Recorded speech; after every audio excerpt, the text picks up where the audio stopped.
주시옵소서.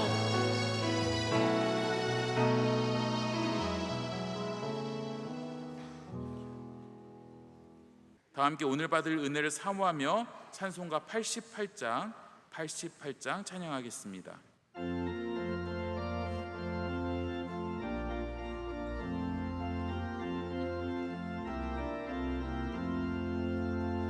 내 진정 사모하는 친구가 되시는 구주 예수님은 아름다워라.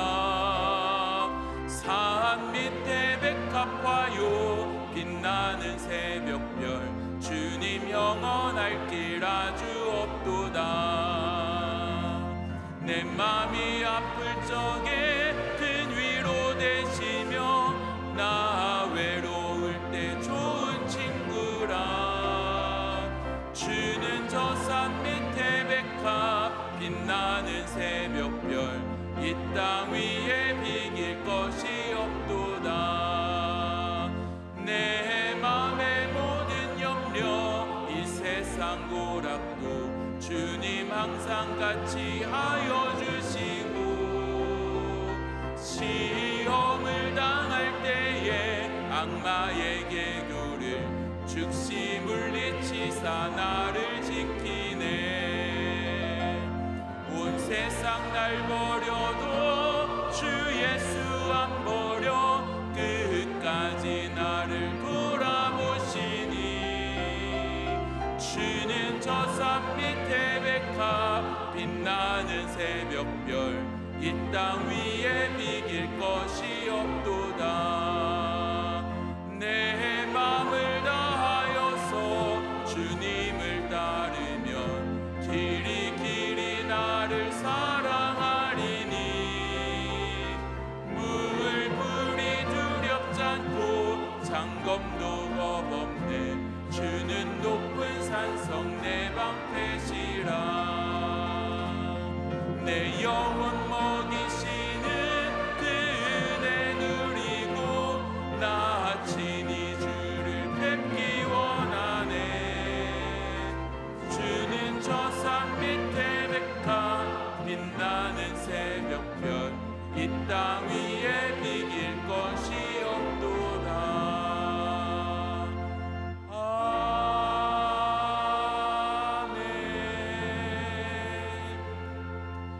오늘 우리에게 주시는 하나님의 말씀은 누가복음 1장 1절에서 4절 말씀입니다. 신약성경 누가복음 1장 1절에서 4절 말씀을 한 절씩 교독하시고 마지막 절은 같이 읽도록 하겠습니다. 우리 중에 이루어진 사실에 대하여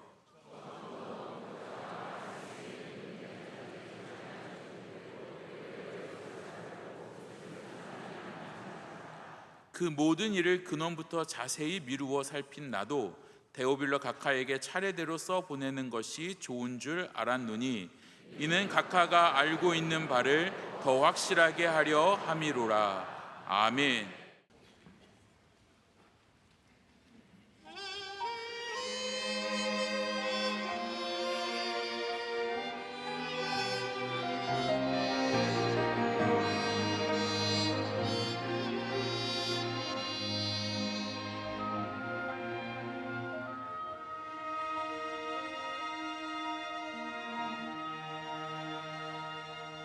오직 주의 사랑에 매여 기뻐 노래합니다. 이 소망의 언덕 기쁨의 땅에서 주께 사랑드립니다.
이제 말씀으로 은혜 받는 시간입니다. 담임 목사님께서 더 확실하게 믿기 위하여 제아의 말씀을 전해 주실 때 큰 은혜의 시간이 될 줄 믿습니다. 여러분, 누가가 왜 이렇게 열심히 복음서를 우리에게 썼을까요? 우리는 이 이유를 한번 곱씹어 봐야 합니다. 그리고 이것이 한 개인 데오빌로에게 주는 편지만이 아니라 우리 모두에게, 예수님 믿는 모든 사람에게 준 그러한 복음이라는 것을 분명하게 알면서 우리가 이 말씀에 또 주신 은혜를 오늘 발견하고 또 그 은혜를 받는 은혜가 있으시길 축복합니다. 오늘 이 편지를 수령하는 사람을 이제 데오빌로라고 쓰고 있습니다. 데오빌로는 우리말로 하자면 각하라는 뜻입니다. 사람 이름이 아닙니다. 호칭입니다. 데오빌로여 하는 것은 각하여라고 하는 겁니다. 여러분, 각하는 우리 어떻게 보면 군사 정권과 이런 독재 시대를 지나가면서 어떻게 보면 지나치게 좀 왜곡된 말로 변화가 되었지만, 각하는 절대 나쁜 말이 아닙니다. 각하는 높여주는 말입니다. 영어에는 Your Excellency라는 표현을 씁니다. 그래서 저도 예를 들어서 저희 교회의 한 정부의 수장이라든지 아니면 대사라는 거는 사실 그 나라를 대표하시는 분이기 때문에 우리나라 안에서 가장 그 나라의 높은 분이지 않겠습니까? 이런 분들 만나면 보통 그분들을 친하지 않는 이상은 Your Excellency라고 부릅니다. 각하라고 부릅니다. 이거는 외교적인 언어예요. 한번 영어 공부 좀 다시 한번 해볼까요, 여러분? Your Excellency는 각하라는 뜻이고요. 사실 이런 용어가 영어권에는 굉장히 많이 존재합니다. 우리나라는 어떻게 보면 봉건제도에서 어떻게 보면 현대 사회로 급격하게 넘어오면서 모든 그런 기존에 있었던 시스템이 무너졌잖아요. 양반들 다 없어지고, 예스, 그래서 전부 다 왕들도 사라지고, 그러니까 이런 언어들도 사라진 겁니다. 하지만 서양권에 이런 언어들이 여전히 살아있는 곳들이 많이 있습니다. 예를 들어서 왕에게는 Your Majesty라고 부릅니다. 그냥 왕이라고 하지 않습니다. king 이렇게 얘기하지 않고 호칭을 부를 땐 Your Majesty라고 부르죠. 이게 심지어는 우리 법정에서도 이어지기 때문에 재판관의 이름을 부를 때 Your Honor, 존경받으시는 분이십니다. 이런 어떤 표현들을 다 갖고 있다라는 거죠. 이게 데오빌로에게 쓰는 편지라는 것이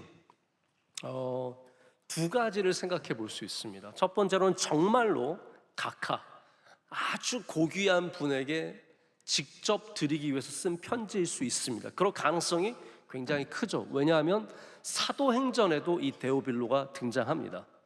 사도행전도 역시 우리가 제2의 누가복음으로서 그렇게 데오빌로에게 전해진 편지라고 할 수 있는 거죠. 자, 그러나 또 하나로 보자면, 하나의, 여러분 솔직히 한번 생각해 보세요. 편지를 한 50장짜리 받아보세요. 네. 뭐 읽을 수도 있겠지만 여러분, 이게 사실 편지라고 생각하기엔 너무 지나치게 객관적인 역사적 사실과 또 다양한 일들이 있지 않습니까? 그래서 우리가 이거를 정말 데오빌로라고 하는 개인이 받았을 수도 있지만, 혹은 이거를 문학적 장치라고 볼 수 있는 거죠. 이런 표현을 빌어서 이렇게 개인에게 주는 편지처럼 목적을 갖고 쓴 그러한 서신서, 그러한 문학 작품이라고 할 수 있는 겁니다. 그런데 중요한 건 이겁니다. 여러분이 지금 그 데오빌로라고 하는 사실입니다. 여러분이 바로 이 편지의 수신자입니다. 여러분이 잘 믿게 하기 위해서, 할렐루야, 여러분이 잘 믿게 하기 위해서. 복음서의 목적은 하나예요.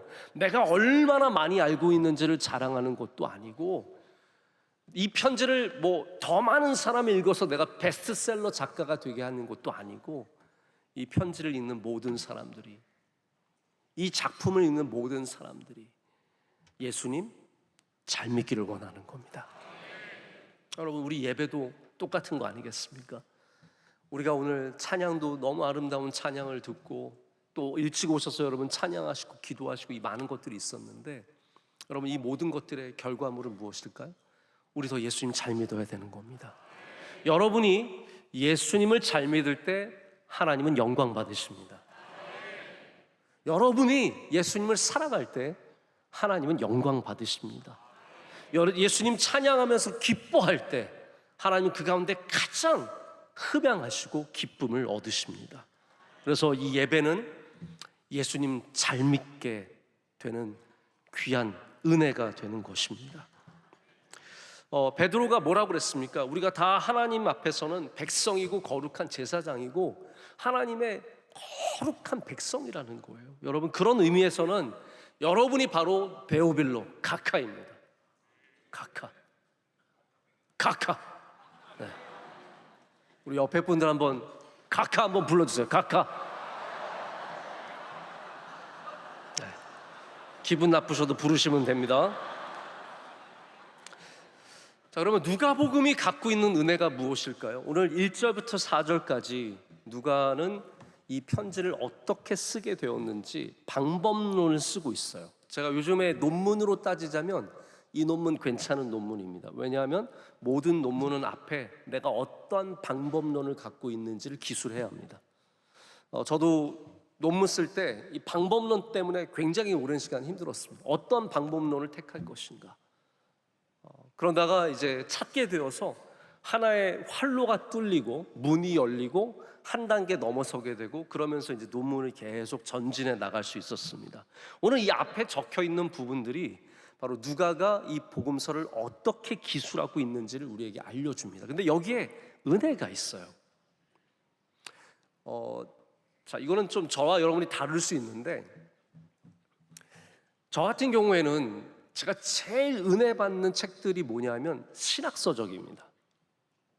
그러니까 제가 자랑하려고 이 말씀을 드리는 게 아니라 하나님의 말씀을 아주 자세하게 꼼꼼히 다루는 그러한 아주 깊은 신학적인 책들을 만나면 은혜가 얼마나 많은지 몰라요. 거기에 진리가 담겨 있고 능력이 있는 겁니다. 허술하게 쓰면 뭐 편하게 읽는다? 절대로 그렇지 않습니다. 여러분, 누가복음은 절대로 허술하게 쓴 책이 아니고 정말로 자세하게 근원부터 따져서 우리에게 모든 것들을 집대성해서 알려주는 위대한 복음서입니다. 근데 이 복음서를 읽으면 은혜가 넘칩니다. 그래서 쉽다고 은혜가 있고 어렵다고 은혜가 없는 게 절대로 아닙니다. 저는 그래서 오늘 이 복음서를 어떻게 썼느냐에도 은혜가 넘쳐난다 라고 생각을 하고요, 여러분들도 꼭 그 은혜를 발견하시길 축복합니다. 자, 그러면 누가복음이 우리에게 주는 은혜가 무엇일까요? 첫 번째는 자세함의 은혜입니다. 자세하게 썼다는 거예요. 3절 말씀은 뭐라고 하고 있습니까? 우리 3절 말씀 다 한번 같이 읽어볼까요? 그 모든 일을 근원부터 자세히 미루어 살핀 나도 데오빌로 각하에게 차례대로 써 보내는 것이 좋은 줄 알았노니. 자, 보십시오.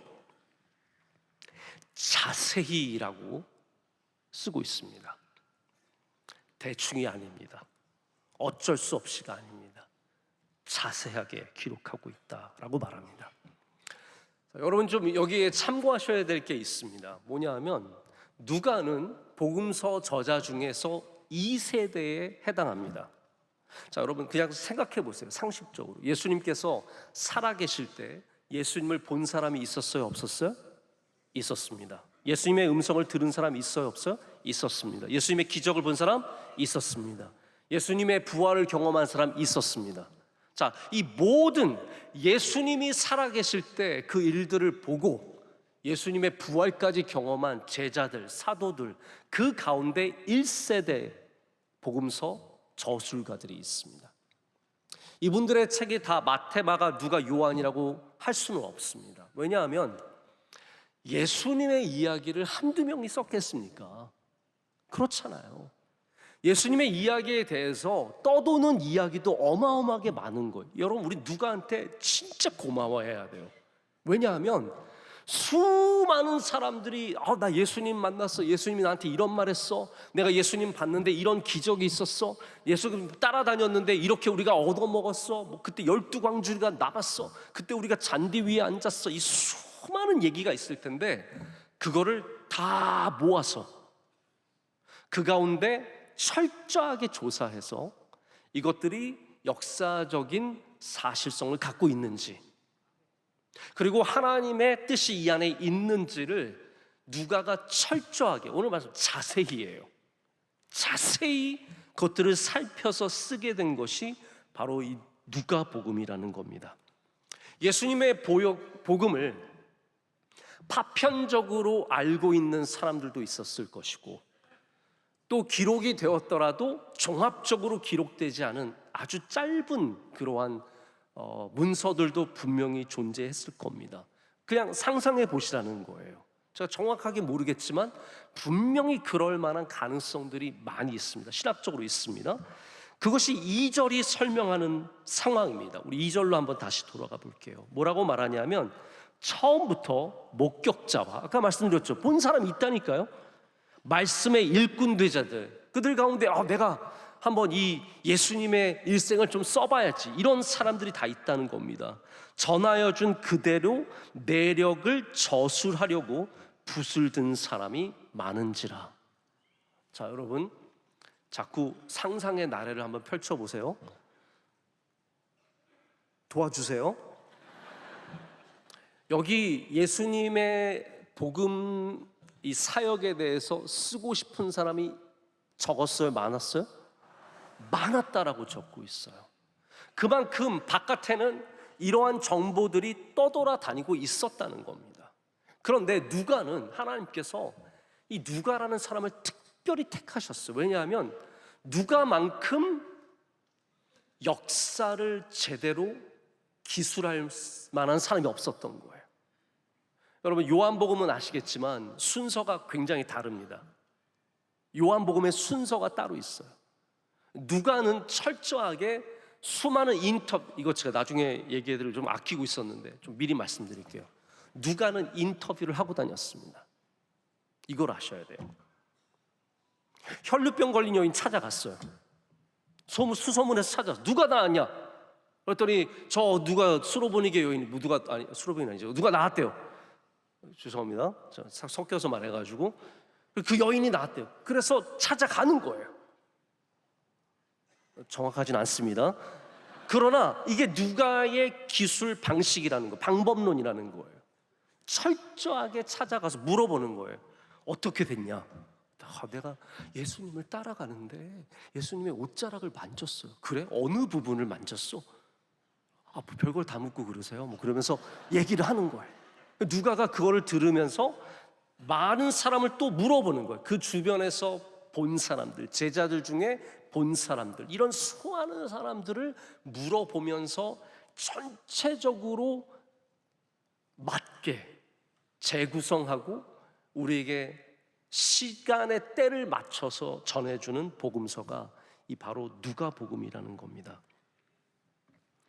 하나님께서는 그 일을 누가라고 하는 이 특별한 주의 종에게 맡기셨습니다.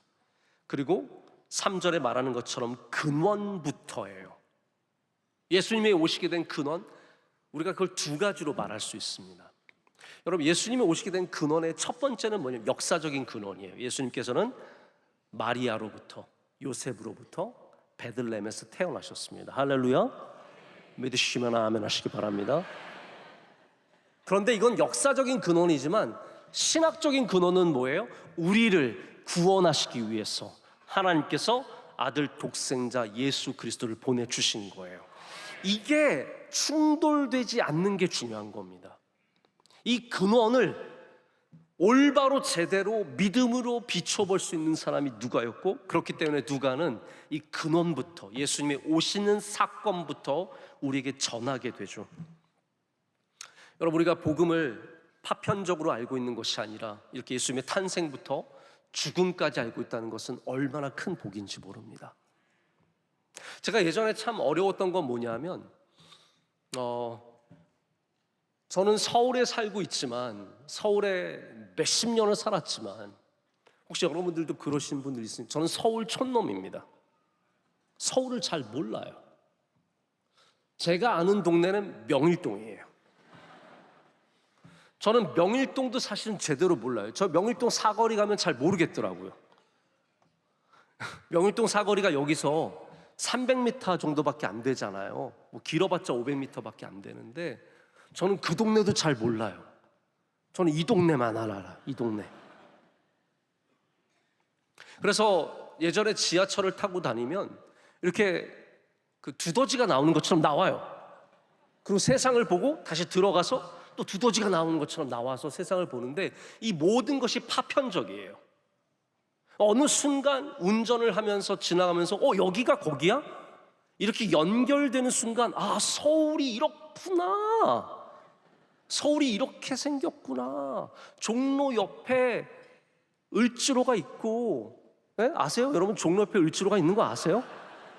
거기에 이렇게 걷기 시작하면은 거기서 시작되는 그 개울이 뭐예요? 그 청계천이 이렇게 쭉 이어져서 가고, 그 위로 올라가면 청와대가 있고, 그렇죠? 네. 아세요? 네. 이거를 사실 제대로 알기가 쉽지가 않습니다. 제가 대학교 때 되게 참 좋아하면서 읽었던 책이 있는데, 나의 문화유산 답사기라는 책입니다. 아마 여러분들 가운데도 읽어보신 분들이 많이 계실 거예요. 전 문화재 청장인 유홍준 교수가 쓴 책입니다. 제가 1권부터 거의 모든 책을 다 읽었습니다. 요즘에는 뭐 일본도 다루시고 중국까지도 다루고 그러는데, 제가 좀 쭉쭉 봤습니다. 1권이 어디에 대한 이야기냐면 강진, 해남 요쪽을 다루고 있어요. 저는 그 책을 읽고 나서 친구들과 함께 정말로 강진을 갔어요. 강진에 가서 거기 막 20첩 반상 같은 거, 한식도 굉장히 유명하거든요. 그런 데서 밥도 먹고 그러면서 한국을 알아가는 기쁨이라고 할까요? 잘 모르는 우리나라의 지방을 좀 배우고 알아가는 기쁨을 누렸던 기억이 지금도 생생합니다. 자, 누가는 우리가 잘 알지 못하는 구석구석의 예수님의 이야기들과 하신 일들과 하신 말씀들을 다 모아서 우리에게 예수님은 이런 분이셔 라고 보여주시는 겁니다. 여러분, 그래서 누가복음을 읽으면 은혜가 있습니다. 자세함의 은혜가 있다라는 거예요. 자, 아까도 말씀드렸지만 자세함은 사실에 근거했다는 말과도 같습니다. 그러니까 자세히라는 말이 빼놓지 않았다라는 말은 아닙니다. 왜냐하면 누가도 역시 이 모든 일들을 다 다룰 수는 없어서 그 가운데 특별한 사건들만 다루고 있는데, 누가라는 그 사실을 가장 정확하게 자세히 기록한 사람 중에 하나입니다. 제가 자세히라는 단어를 이렇게 성경에 찾아보니까 자세히라는 단어를 가장 많이 쓴 사람이 누가예요. 왜, 여러분 궁금하지 않으세요? 왜 누가가 자세히라는 말을 썼을까요? 제가 볼 때는 우리 장로님들 가운데도 의사들이 계시고, 우리 집사님들 가운데도 의사들 계시고, 그런데 의사가 자세히 봐요. 왜 그러냐면, 한번 생각해 보세요. 이 사람이 아파요. 여러분 대충 봐야 되겠습니까? 아니요, 자세히 봐야 돼요. 열이 나는지, 배가 아픈지, 설사를 하는지, 토를 하는지, 잠을 잘 자는지, 기운이 있는지 없는지 자세히 봐야 돼요. 그래서 하나님께서 왜 누가를 택하셨는지, 저는 누가의 직업과 굉장히 깊은 관련이 있다고 계속 생각을 하는 겁니다. 물론 다른 사람들도 자세히 쓸 수 있습니다. 그런데 누가가 갖고 있는 어떤 직업적인 논리성, 어떤 직업적인 집요함, 직업적인 투철한 관찰력, 이런 것들이 누가가 복음서를 기술하기에 너무너무 적당했다는 거예요. 이 시대에 가장 뛰어난 설교자로 알려주신 마틴 로이드 존스라는 목사님이 계십니다. 영국의 웨스트민스터 사원, 그 귀한 교회를 담임하시고 말씀, 정말 위대한 말씀들을 선포하신 훌륭한 설교자입니다. 그분이 원래 의사였습니다. 의사였다가 어느 날 한번 설교를 하게 되었는데 모두가 그분의 설교에 감동을 받고 당신은 의사보다 설교자가 되는 것이 하나님의 뜻에 합당하다라고 해서 이분이 배운 공부들 다 내려놓고 그 다음에 목사님이 되셔서 자기 고향에서 목회를 하다가 나중에 웨스트민스터 사원으로 초빙을 받아서 그곳에서 말씀 사역을 하셨거든요. 굉장히 적절한, 그래서 마틴 로이드 존스 목사님의 설교를 보면은 얼마나 말씀 하나하나를 자세히 살피는지 몰라요. 여러분, 오늘 제가 1절부터 4절 4절의 말씀 전하잖아요. 이거 절이 많은 거, 절이 우린 교회인데 절 얘기해서 죄송합니다. 이 절이 많아요, 안 많아요? 자, 많아요 하신 분들도 계세요? 안 많죠. 솔직히 1절부터 4절까지 이거 한숨에 읽고 30초만 읽는데 이게 많아요, 적잖아요. 마틴 로이드 존스 목사님은 1절 하나 가지고 설교를 이틀 할 수도 있는 분이에요. 제가 그런 설교자가 아닌 걸 감사하게 여기셔야 됩니다. 왜냐하면 제가 누가복음을 끝내기 전에 돌아가실 분들이 너무 많아요. 제가 만약에 2절씩, 1절씩, 3절씩 하잖아요. 죄송합니다. 여러분, 이 끝을 못 보고 천국에 가실 분들 많습니다. 예수님이 돌아가실 때 여러분도 돌아가실 수 있어요. 예수님이 부활하실 때 여러분도 부활하실 수 있고. 마틴 로이드 존스 목사님은 그만큼 의사로서 한 절 한 절의 말씀을 자세히 쓴 거예요. 여러분, 우리가 왜 감사해야 되냐면요, 이 한 절 한 절이 너무나 자세히 아름답게 써져 있기 때문이라는 거예요. 여러분, 그래서 누가복음 읽을 때 그냥 제발 길다고 혹 넘어가지 마세요. 누가가 섭섭해합니다. 누가 섭섭하다고요? 누가가. 왜냐하면 한 절 한 절을 자세히 사실에 입각해서 많은 관찰 끝에 쓴 그러한 복음서이기 때문입니다. 여러분, 그래서 누가복음 읽을 때 뭐 다른 복음서도 마찬가지지만 여러분 은혜 많이 받으시길 축복합니다. 이 자세한 말씀이 우리에게 얼마나 귀한 은혜가 되는지 모릅니다. 자, 그런데 자세하다는 것은 또한 동시에 조심스럽다라는 의미도 됩니다. 영어 NIV, New International Version이라고 하죠.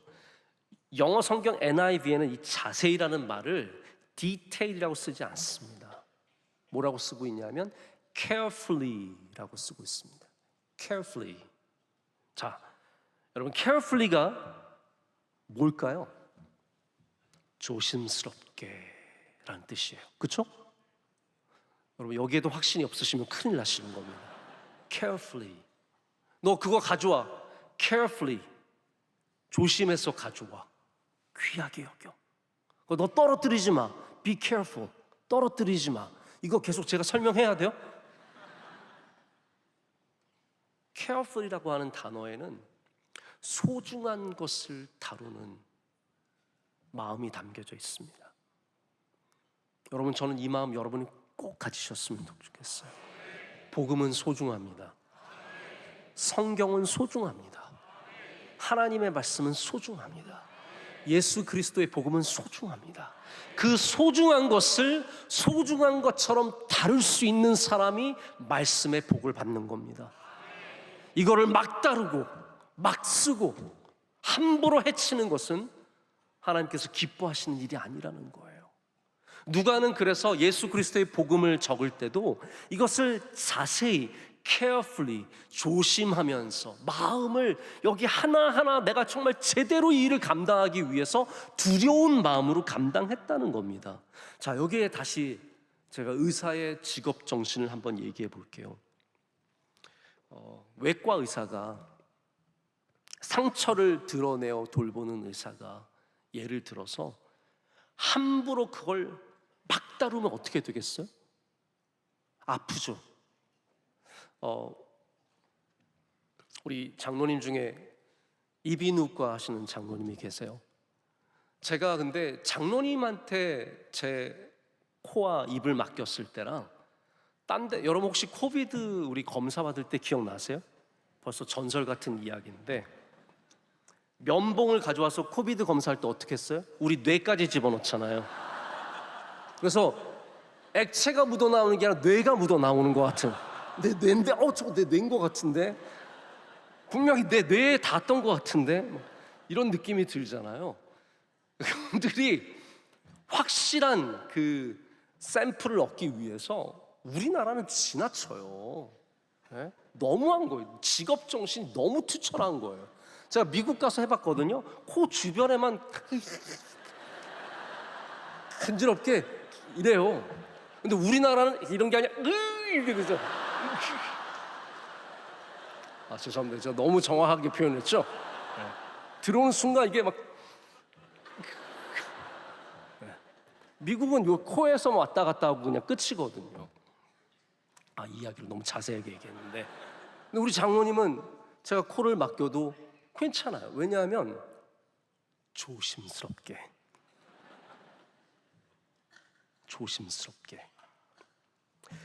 여러분, 상처를 드러내고 돌보는 의사가 함부로 다루면 어떻게 되겠습니까? 환부를 닦아내고 고치고 봉합하는 병을 관찰하는 의사는 분명히 carefully, 조심스럽게 그것을 다루지 않겠습니까?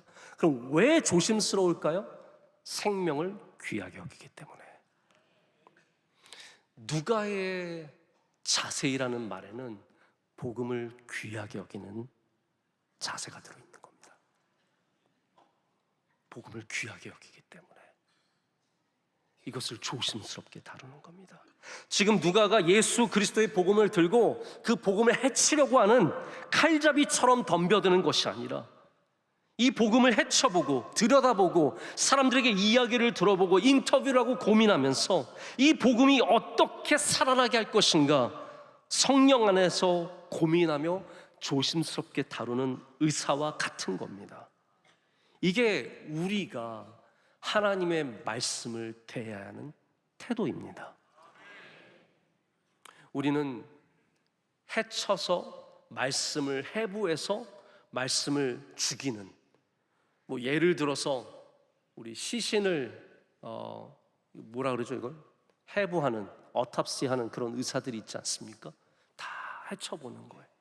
우리는 그런 사람들이야. 우리는 복음을 통해서 생명이 살아나도록 복음을 다룰 수 있어야 합니다. 다룬다는 표현조차 조심스럽지만, 그래서 저는 신학교에서 가끔, 물론 신학자들을 제가 이해해요. 신학자들은 어쩌면 그런 사명을 갖고 있는 분들일 수 있어요.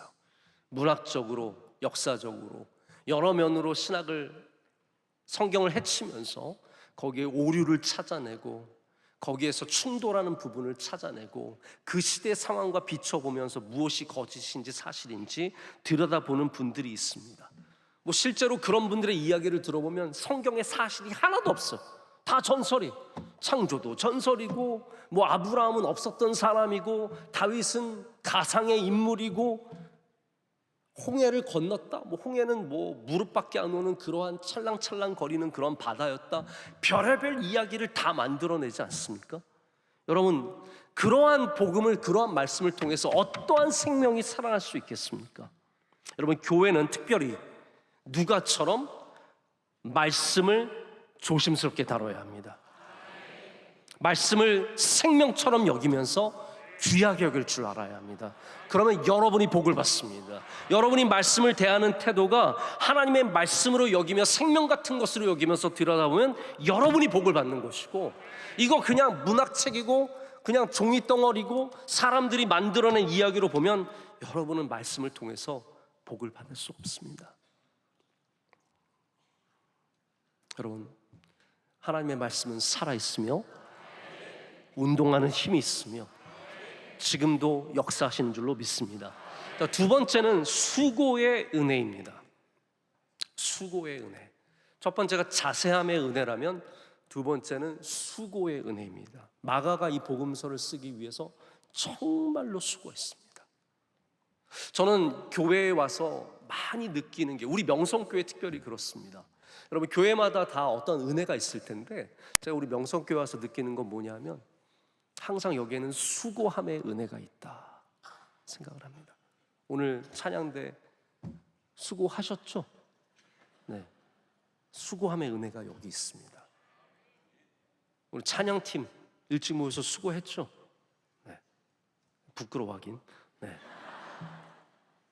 수고함의 은혜가 있습니다. 오늘 특순하신 역사, 이름이 길어서 제가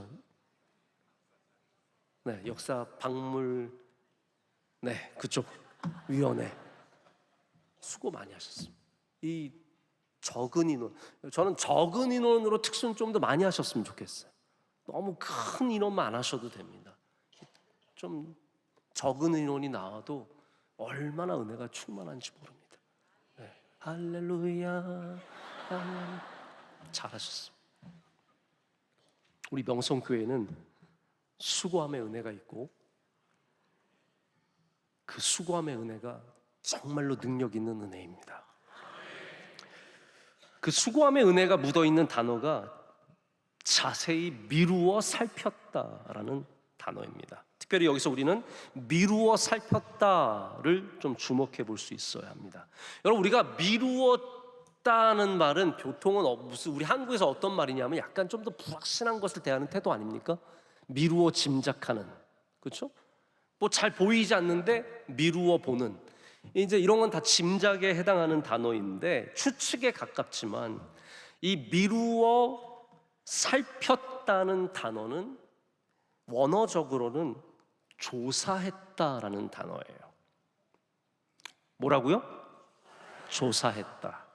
조사했다. 특별히 아까 말씀드린 NIV 같은 경우에는 우리 형사들이 사건을 조사할 때 영어로 investigate라고 합니다. 똑같은 단어를 씁니다. 누가가 형사예요. 형사 누가? 드라마 좀 한번 누가 만들어 보세요.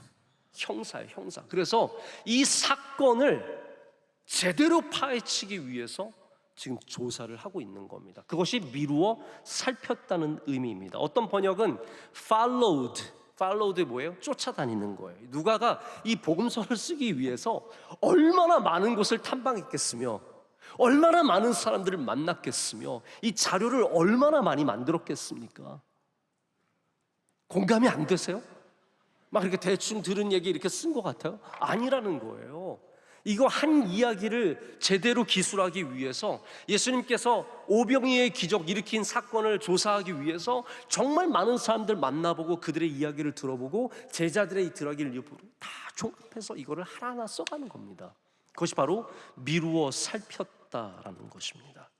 제가 이제 누가복음에서 이제 우리 좀 이따 만나게 되는 사건이 뭐냐면 예수님의 탄생 사건이잖아요. 여러분, 누가복음의 예수님의 탄생 사건의 내용이 길어요? 짧아요? 엄청 길어요. 다른 복음서와는 비교가 안 되게 길어요. 엘리사벳에 대한 이야기가 꽤 나오고요. 뭐 예언의 이야기가 나오고, 그리고 특이한 이야기가 뭐예요? 목자들의 이야기가 나옵니다. 목자들이 양을 치고 있는데 천사들이 나타나죠. 땅에는 평화, 하늘에는 우와. 그거 누가가 어떻게 알았을까요? 여러분, 이거예요. 자세히 미루어 살폈기 때문입니다. 그냥 들은 이야기가 아닙니다. 목자를 찾아가는 거예요. 베들레헴 베들레헴에 있는 누가가 예수님이 오실 때 천사를 만났다. 이 이야기를 듣고 찾아가 보는 거예요.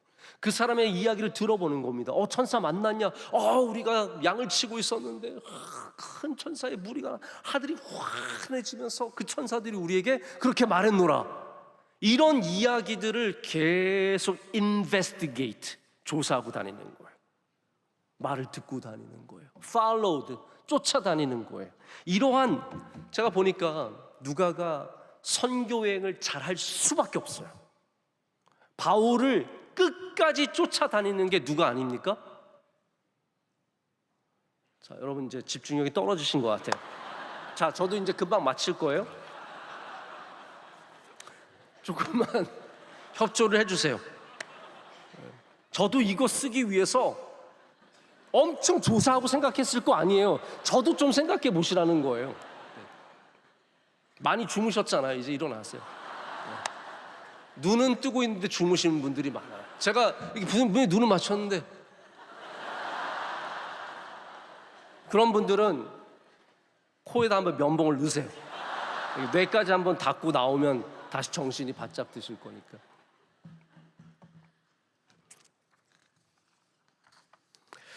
자, 제가 계속해서 누가의 직업을 얘기하지 않을 수가 없는데, 의사는 이러한 태도가 필요합니다. 왜 아픈지 그냥 얘기만 듣고 혹은 만져만 보고 알 수 없습니다. 제가 예전에 저희 아내와 함께 미국 유학 생활할 때 매주 보던 미국 드라마가 하나 있었어요. 이름이 뭐냐면 제목이 닥터 하우스라는 드라마였어요. 뭐 아시는 분들 계실지 모르겠는데, 그 드라마가 이제 프린스턴을 배경으로 하고 있기 때문에 더욱더 우리에게 좀 더 가깝게 느껴졌고, 그래서 열심히 봤는데 굉장히 독특한 드라마입니다. 이 닥터 하우스라는 사람이 어떻게 보면 굉장히 망가진 의사예요. 그러나 실력만은 최고예요. 이 사람이 어떠한 사람이냐면 병의 원인을 찾아내는 사람이에요. 이 사람한테는 아무 원인을 알 수 없는 사람들만 와요. 이거 계속 기절을 하는 거예요. 누가 자꾸 기절을 해요. 근데 아무도 원인을 찾을 수가 없어요. 뭐가 무슨 기저 질환이 있었던 것도 아니고, 뭐 잘못된 것을 하는 것, 병이 있는 것도 아니고. 근데 그 사람이 오면 닥터 하우스가 자기 팀이 이 사람을 조사하기 시작합니다. investigate, 조사하기 시작하는 거예요. 집에 사람들을 보내요. 심지어는 허락도 받지 않고 집을 따고 들어가요. 따고 들어가서 이 사람이 뭘 마시는, 왜냐하면 이 닥터 하우스의 전제는 뭐냐면 환자는 항상 거짓말을 한다. 제대로 얘기 안 한다는 거예요. 그래서 환자한테 들은 얘기를 믿지 않아요. 가서 직접 조사하는 거예요.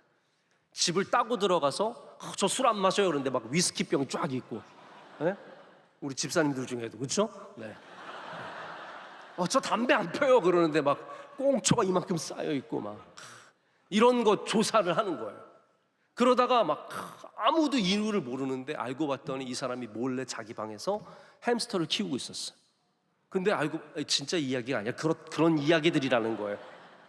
알고 봤더니 이 사람이 설치류 그런 종류의 어마어마한 심각한 이 알러지를 갖고 있었던 거예요. 그래서 기절을 하는 거예요. 기절을 조사하는 거예요. 조사. 의사가 그런 일들을 하기에 가장 생명을 살리기 위해서, 여러분 지금 누가는 실제로 우리가 생명이 살기를 원하는 거 아닙니까? 그런 거 아니겠어요? 우리가 구원받아서 살기를 원하는 거 아니겠습니까? 그러니까 우리를 구원하기 위해서, 복음으로 구원받기 위해서 이 모든 일들을 철저하게 살피는 거예요. 그래서 그 모든 살핀 일들 가운데 인터뷰를 하고 조사를 하고 쫓아가고 많은 사람들의 이야기를 통해서 그렇게 기술된 책이 바로 누가복음이라는 겁니다. 자, 이제 말씀을 제가 맺습니다. 여러분, 오늘 제목에도 있지만 왜 이렇게 열심히 누가복음을 썼을까요? 이유는 하나입니다. 뭐라고요? 더 잘 믿게 하기 위해서. 여러분 잘 믿게 하기 위해서. 여러분, 우리 다 평생에 바라는 것이 무엇입니까? 예수도 잘 믿기 원하는 거예요. 예수님 더 사랑하기 원하는 거 아닙니까? 예수님의 말씀대로 살아가는 거 원하는 거 아닙니까? 이게 우리 다 평생의 소원이잖아요. 이게 믿음 가진 사람들의 다 궁극적인 목표예요. 목적이에요. 우린 다 예수님 더 잘 믿기를 원하는 겁니다. 근데 그렇게 하시려면 여러분이 반드시 하나님의 말씀을 사랑해야 합니다. 특별히 복음서를 사랑하셔야 됩니다. 예수 그리스도의 복음을 사랑해야 합니다. 저는 분명하게 믿습니다. 하나님의 말씀에는 능력이 있습니다. 복음에는 능력이 있습니다. 그래서 여러분이 이 하나님의 말씀, 특별히 이 복음서를 귀하게 여기면 여러분은 더 예수님 잘 믿을 수 있습니다. 그냥 저절로 잘 믿게 된다고 생각하지 마시고, 우리 목사님이 설교 잘하면 내가 더 잘 믿을 거야, 우리 교회에 더 좋은 강사 데려오면 내가 더 잘 믿을 거야, 예배가 더 많아지면 내가 더 잘 믿을, 그런 생각하지 마시고요. 여러분, 복음을 사랑하면 더 잘 믿게 되는 겁니다. 복음을 꼭 붙잡으면 예수님 더 사랑하게 되는 겁니다.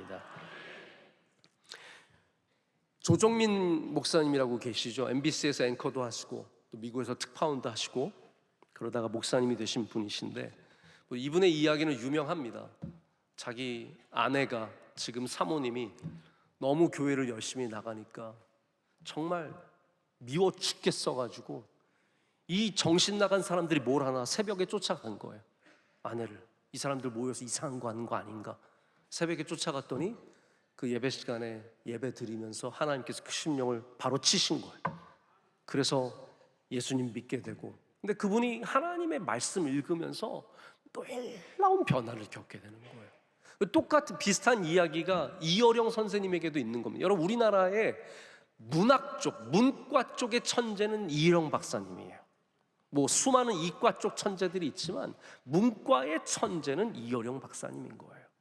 이어령 박사님 따님, 돌아가신 따님이 목사님이셨는데, 변호사다 목사님 되셨는데, 아빠를 전도하려고 몇십 년을 기도했는데 안 오다가 마침내 목사님 거의 암으로 인해서 힘들어할 때 이 이어령 박사님이 교도에서 외로운 방에서 하나님 처음 만나요. 그러면서 하나님 말씀 읽으면서 이분이 완전히 변화됩니다. 자, 근데 제가 어떤 얘기를 드리고 싶은 거냐 하면, 보세요. 우리 조정민 목사님도 그렇고 이어령 박사님도 그렇고 가장 엘리트 중에 엘리트잖아요. 가장 엘리트 중에 엘리트들이 성경 읽으면서 거기에 진리가 있다라고 믿는 거예요. 근데 웃긴 건 뭐냐 하면 아무것도 아닌 사람들이 성경 읽으면서 이거 다 거짓말이야 그러는 거예요. 그럼 뭐가 진짜일까요? 저는 약간 그게 궁금해요. 이렇게 뛰어난 분들이 하나님 말씀 만나서 읽으면서 여기 진리가 있다, 이렇게 믿는 분들이 있는가 하면, 날라리 뭐 이런 사람들이 어디서 그냥 성경 몇 번 읽고 나서 그거 다 뻥이래, 그거 다 거짓말, 신화래, 그거 다 사람들이 만들어낸 이야기래, 그런 거 없었대, 어떻게 그런 일이 생겨, 이렇게 다 치부해 버리잖아요. 여러분, 왜 그럴까요? 제가 그 이유를 말씀을 드릴게요. 그것은 똑똑함이나 똑똑하지 않음에 있지 않습니다. 믿음은 은혜이기 때문입니다. 믿음은 은혜예요. 여러분이 똑똑하셔서 예수님 믿은 것도 아니고요, 여러분이 아무것도 몰라서 그냥 다 진짜인 줄 알고 믿는 것도 아닙니다. 우리를 믿게 하시는 분은 우리 여호와 하나님이신 거예요. 그래서 우린 감사해야 합니다. 내가 그 진리를 발견한 것이 아니라 하나님께서 그 진리를 우리 안에 심어주셨기 때문에 거기에 진정한 은혜가 있는 겁니다. 다만 우리는 더 잘 믿게 되어야 합니다. 더 잘 믿어야 합니다.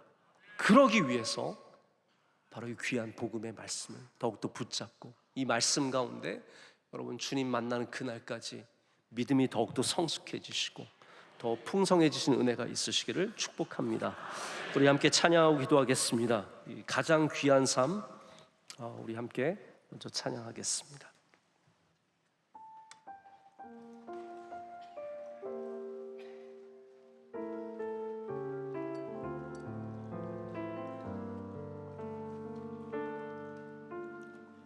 아무도 모르는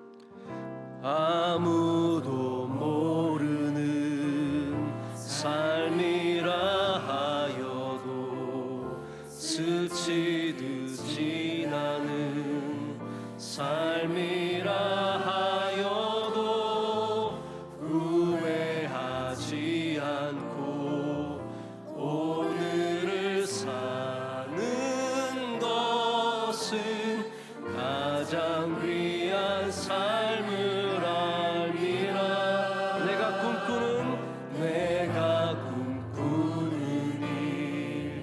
일 이루지 못해도, 내가 바라는 것 다 갖지 못해도 낙심하지 않고 오늘을 사는 것은 가장 귀한 삶을 내가 복음을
모든 것을 감사함으로 주님께 아뢰며 이제는 우리 주 예수 그리스도의 크신 은혜와 하나님 아버지의 영원하신 사랑과 성령님의 함께하심과 임재하심이 주의 말씀을 붙잡고 더 잘 믿기 위해 세상으로 나가는 주의 모든 사랑하시는 성도들에게 이제로부터 영원토록 함께하시기를 간절히 축원하옵나이다. 아멘.